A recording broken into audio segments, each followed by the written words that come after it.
My husband gave me chlamydia, and after 3 years of blaming each other for cheating, we found out it came from a koala he cuddled at a festival. Or is this the perfect cover-up? My husband, 28 male, and I, 27 female, had been together for 5 years after being friends for most of our teenage years. We have 2 sons, and this takes place when I was 3 months pregnant with my second child. I had gone to my 13-week scan follow-up after the ultrasound alerted that something wasn't right. I fully expected the worst, but my doctor just said they could see something on the scans with my fallopian tubes, nothing was wrong with the baby, and she wanted to get blood work and swabs done. When the results came back, my doctor called me to come in urgently. That's when she showed me that my tests had returned positive for chlamydia. I was shocked, and my doctor knew I had been with my husband for years. She was my doctor all the way back when my first son was born, so she knew all of our history. She straight up asked me if our relationship was monogamous, and I of course said yes. She gave me the rundown of treatments and scripts, telling me that my husband would need to come be tested as well to confirm before he too would likely need treatment. All with a look of pity. She was thinking it, I was thinking it. My partner had cheated on me, given me an STD. I'm fuming and heartbroken, but I go home and take a long hot shower, scrubbing myself clean because I feel so gross. Then I decide I need to call him because this is really bothering me.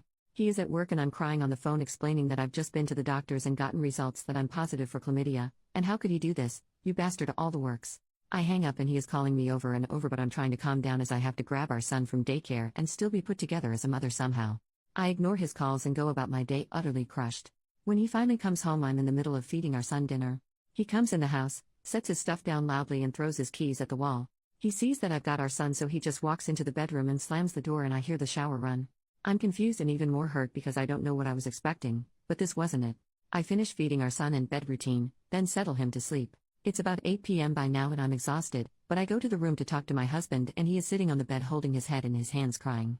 I walk over to him and say that, I don't know how you could do this to me and our family, but you've given me an STD and you also need to get tested and take this medication. He looks at me, eyes red raw, yelling that I am a sick and twisted person for cheating on him, getting an STD and then blaming him for it.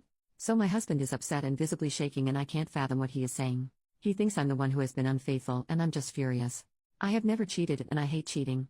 It's a disgusting act to do to someone you love. But he is adamant that he also never strayed, and our argument ends with us waking up our son, so I go to settle him. When I came out, he had packed a bag and was leaving.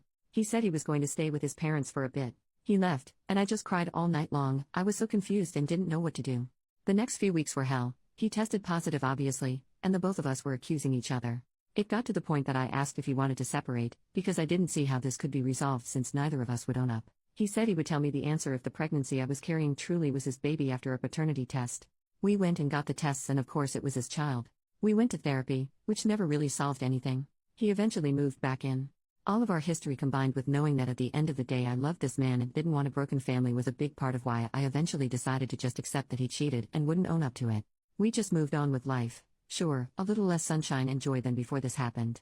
I loved him, and a part of me thought him admitting it would be worse. I'd want to know names, faces, details, and As more time went by, I became okay with leaving it be.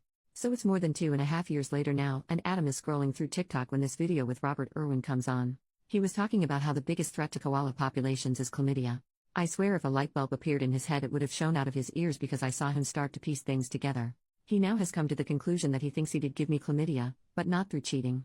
This is where I'm just speechless. Back in mid to late 2019, there was huge bushfires in Queensland. In September, Adam and I attended the Bohemian Beat Freaks Festival, and along our drive into camp we came across so many koalas that had been displaced. The event was nearly cancelled due to fires burning near the site in the weeks prior, so these koalas were just by the side of the road, exhausted. At one point we pulled over and Adam grabbed some water for these poor guys. One little fella was so thirsty and exhausted he was just holding on to my partner's arm as he drank. And yes, Adam picked this koala up and gave him a cuddle, and yes, the koala proceeded to pee all over his shirt and arm. We laughed it off, moved him off the road track and continued on. Now being a festival in the middle of a bush, there are only showers that you pay for. We were not planning on using it to shower until the last day. He had taken off the shirt and washed his hands with bottled water. We arrived and set up camp and then went to party and forgot about the koala completely. Over those days we made love, a lot. Yeah, writing this now I realize how gross it all sounds, but that's the culture of Aussie bush doofs, and we were young parents who had a rare break from having our son. So we go down a rabbit hole of research and find out that yes, you can catch it from koalas. Oh my god. Adam is so fast to make an appointment at our Jeep.